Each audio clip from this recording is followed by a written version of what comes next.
Hello friends, welcome to mission KVS. शुरू करेंगे DVD series का एक और नया पार्ट। और आज की हमारी थीम क्या होगी? सख्त, स्ट्रिक्ट।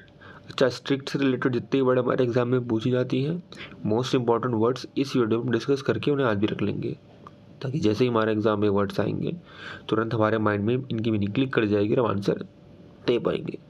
चलिए शुरू करते हैं हमारे फर्स्ट वर्ड के साथ। पहला वर्ड हमारा क्या है आज का? ऑस्टर। अच्छा, ऑस्टर को कैसे रखेंगे आप? सिंपल है। ऑस्टर बोलते हैं आपके माइंड में ना ऑस्ट्रेलिया क्लिक करना चाहिए। ऑस्ट्रेलिया मतलब ये जगह है। अब ऑस्ट्रेलिया में कैसे रूल हैं, कैसे लॉज हैं? बहुत सख्त है, बहुत स्ट्रिक्ट है। तो ऑस्टर गया था मैं, मैंने ऑस्ट्रेलिया गया, वहाँ के क्या देखा? वहाँ के कानून लॉ बहुत स्ट्रिक्ट है। जल्दी किसी को वहाँ वीज़ा भी नहीं लगता। जल्दी वहाँ पे किसी को कोई काम करवाना है तो वो भी नहीं हो पाता। क्यों नहीं हो पाता? क्योंकि लॉ बहुत स्ट्रिक्ट है, बहुत पेपर वर्किंग करनी पड़ती है, बहुत वेरिफिकेशन करना पड़ता है। तो ऑस्ट्रेलिया में लॉ कैसे है? स्ट्रिक्ट है। तो ऑस्टर लॉ है। ऑस्टर लॉ मतलब क्या है? स्ट्रिक्ट लॉ है। ऑस्टर लॉ मतलब सख्त लॉ है। इसको आप ऐसे रख सकते हैं। अच्छा, अगला हमारा क्या वर्ड? अगला वर्ड हमारा है अथॉरिटेरियन। अथॉरिटेरियन में कैसे रखेंगे आप? अथॉरिटेरियन में एक वर्ड छुपा है, अथॉरिटी। अथॉरिटी मतलब जानते ही हैं, अधिकारी या सत्ताधिकारी। अथॉरिटी मतलब जो मुख्य है, जो अपना वहाँ पर अधिकार जमा रहा है, जिसका अधिकार है वहाँ पर। अब कोई अधिकार जमा रहा है, जाहिर सी बात है वो इतने लोगों को चलाने के लिए स्ट्रिक्ट रहना पड़ेगा। फ्लेक्सिबिलिटी में तो चला नहीं पाएगा। तो अथॉरिटी तो बहुत सिंपल वर्ड है, आप लोगों के लिए बहुत कॉमन भी है। और अथॉरिटेरियन ही इसी का एक तरीके का वर्ड है। तो अथॉरिटी से अथॉरिटेरियन बन गया है, यानी कि सख्त है, वो स्ट्रिक्ट है। ये आपने देखा होगा, ये पेरेंटिंग स्टाइल में आता है। ये 4 तरीके की जो पेरेंटिंग स्टाइल होती है ना, उनमें से ये आता है अथॉरिटेरियन वाली में, जहाँ पर बच्चे को हम कोई भी छूट नहीं देते, बच्चे को हम केवल सप्रेस करके रखते हैं अथॉरिटी की तरह, है ना। तो ये हमारा सख्त है, स्ट्रिक्ट है। तो अथॉरिटेरियन भी हमारा ये वर्ड आता है बहुत। अच्छा, अगला वर्ड हमारा क्या है? अगला वर्ड हमारा है फ्लिंटी। अच्छा, फ्लिंटी कैसे रखेंगे आप? फ्लिंटी में एक वर्ड छुपा है, लाइन। LINE, है ना, LIN, लाइन। तो अब इतने सख्त हैं वहाँ के लोग कि वहाँ पे लोगों को ना एकदम लाइन में खड़ा कर दिया जाता है। फ्लिंटी है ना, तो लाइन में खड़े हो जाओ। स्ट्रिक्ट रूल है, स्ट्रिक्ट कानून है, कोई इधर उधर नहीं खड़ा हो सकता। अब जाहिर सी बात है, हम ऑस्ट्रेलिया की बात कर सकते हैं। ऑस्टर है ये, ऑस्ट्रेलिया में जगह है ये। तो अब फ्लिंटी है। फ्लिंटी मतलब लाइन में खड़े हो जाओ, कोई लाइन नहीं तोड़ सकता। ये लॉ है, बहुत तगड़ा लॉ है।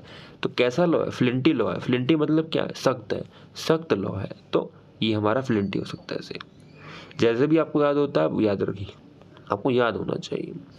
हार्श। अच्छा, हार्श को देखेंगे कैसे रखेंगे?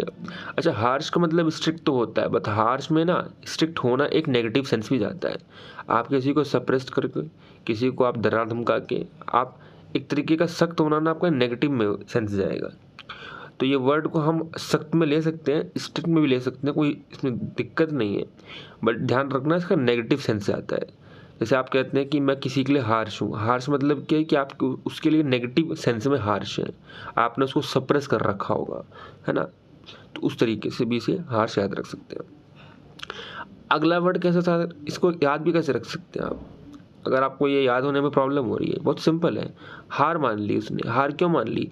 ऑस्ट्रेलिया में जाके वो दंगे करने वाला था, सोचा था उसने ना कुछ करूंगा मैं, इधर उधर करूंगा। बट वहाँ के लॉ इतने स्ट्रिक्ट हैं, वह ऑस्टर इतने स्ट्रिक्ट हैं कि वो समझ ही नहीं पाया वो, और उसने हार मान ली। अब हार मान ली इसलिए हार्श है। तो ये वर्ड कॉमन है, बट आपको याद करना तब ऐसे रख सकते हैं। ठीक है, अगला वर्ड हमारा क्या है? Heavy handed. अच्छा, हैवी हैंडेड को कैसे रखेंगे आप? उसका हैंड कैसा है? हैवी है। हैवी मतलब कैसा है? भारी है। अब भारी हैंड है तो जाहिर सी बात है सख्त भी होगा। तो हैवी हैंडेड कौन होते हैं? ये स्ट्रिक्ट होते हैं। सो हैवी हैंडेड पर्सन यानी strict person. Heavy handed law, कैसे लॉ? Strict law. इसको आप ऐसे कर सकते हैं। अगला क्या है? RAM rod. अच्छा, रैम रॉड को कैसे रखेंगे आप? बहुत सिंपल है, ROD, रॉड छुपा हुआ। रॉड कैसी होती है? सख्त होती है, मुलायम तो होती नहीं होगी, है ना, फ्लेक्सिबल भी रहती है, एकदम सख्त होती है, एकदम स्ट्रिक्ट समझ लो। तो रॉड है इसीलिए स्ट्रिक्ट है। तो रैम रॉड, तो रैम रॉड पर्सन है वो। रैम रॉड पर्सन मतलब क्या? स्ट्रिक्ट पर्सन है। रैम रॉड टीचर है वो। रैम रॉड मतलब टीचर, सख्त टीचर है। तो आप इसको ऐसे रख सकते हैं। अच्छा, अगला वर्ड हमारा है रिजिड। अच्छा, रिजिड तो सबके लिए कॉमन है, बट इसके लिए भी अगर आपको याद नहीं होता तो बहुत सिंपल है। इसके लिए रिजिड है तो वो जिद करता है। अब वो जिद करता है पर उसको पता है उसके पापा बहुत क्या है, स्ट्रिक्ट है, सख्त है, फिर भी उसकी मनोकामना पूरी नहीं होती, फिर भी उसकी जो भी इच्छाएं हैं, जो भी विशेष है, पूरी नहीं हो पाती। तो रिजिड है बच्चा। अच्छा, उसके पापा रिजिड है, उसके पापा रिजिड है इसलिए उसका बच्चा जिद भी बहुत करता है। आपने देखा होगा जिसके पेरेंट्स बहुत रिजिड होते हैं ना, जिसके पापा बहुत रिजिड होते हैं, पैसा होने पे भी कुछ ला कर नहीं देते, उनके बच्चे जिद्दी बन जाते हैं, है ना। तो जिद करता है, क्यों जिद करता है? क्योंकि पापा स्ट्रिक्ट है, सख्त है। तो आप इसको ऐसे कर सकते हैं। बाकी ये वर्ड बहुत सिंपल है, इसमें आपको कोई निमोनिक लगाने की जरूरत भी नहीं पड़ेगी। अच्छा, अगला वर्ड हमारा क्या है? रिग्रेस। अच्छा, रिग्रेस को कैसे रखेंगे आप? बहुत सिंपल है। रिग्रेस मतलब, रिग्रेस बोलते ही आपको रिग्रेट वर्ड आना चाहिए। रिग्रेस मतलब रिग्रेट।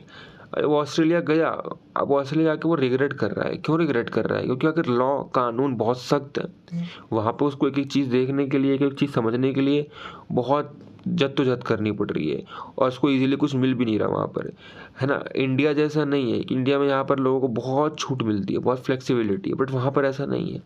तो रिग्रेस, रिग्रेट कर रहा है जाके, वो रिग्रेट इसलिए भी कर रहा है क्योंकि वो अपने भारत को, अपने इंडिया को मिस कर रहा है। तो रिग्रेस कर रहा है, नहीं रिग्रेट कर रहा है। रिग्रेट कर रहा है क्योंकि लॉ वहाँ बहुत सख्त है, स्ट्रिक्ट है। तो उसका क्या हो रहा है, उसका वहाँ पर सख्त जो लॉ है ऑस्ट्रेलिया का, उससे वो रिग्रेट कर रहा है, तो इसलिए रिग्रेस है। तो आप रिग्रेस को ऐसे कर सकते हो। अगला वर्ड है स्टेन। अच्छा, स्टेन को बोलते ही आपके माइंड में एक वर्ड क्लिक करेगा, स्टेम। STEM। STEM मतलब, स्टेम मतलब होता है तना। अच्छा, तना देखा होगा ना आपने, ये तना होता है, चाहे वो किसी भी पेड़ का, पौधे का, या किसी भी तरीके का हो। वो स्टेम जो होता है ना, वो अपने पौधे के लिए ना शक्ति होगा हमेशा, तभी उसके सहारे वो पूरा पूरा पौधा, पेड़, झाड़ जो भी होता है वो पूरा खड़ा हो पाता है। अब ये स्टेम है, सख्त है, स्ट्रिक्ट है, इसीलिए इसको स्टेन से भी याद रख सकते हैं आप। तो स्टेन मतलब स्टेम। स्टेम कैसा होता है? सख्त होता है, स्ट्रिक्ट होता है, तभी वो पूरे पौधे को, पूरे पेड़ को सीधा खड़ा रख पाता है। इसीलिए आप इसको याद रख सकते हैं इससे आराम से। अगला वर्ड हमारा है स्टिफ।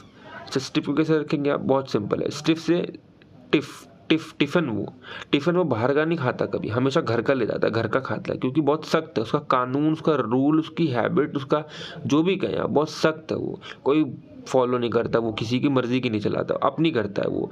टिफिन बाहर का नहीं खाता, सख्त रूल है उसका, सख्त कानून है, उसके जीवन की सख्त दिनचर्या बना रखी है उसने। तो स्टिफ, टिफिन बाहर का नहीं खाता वो, ठीक है।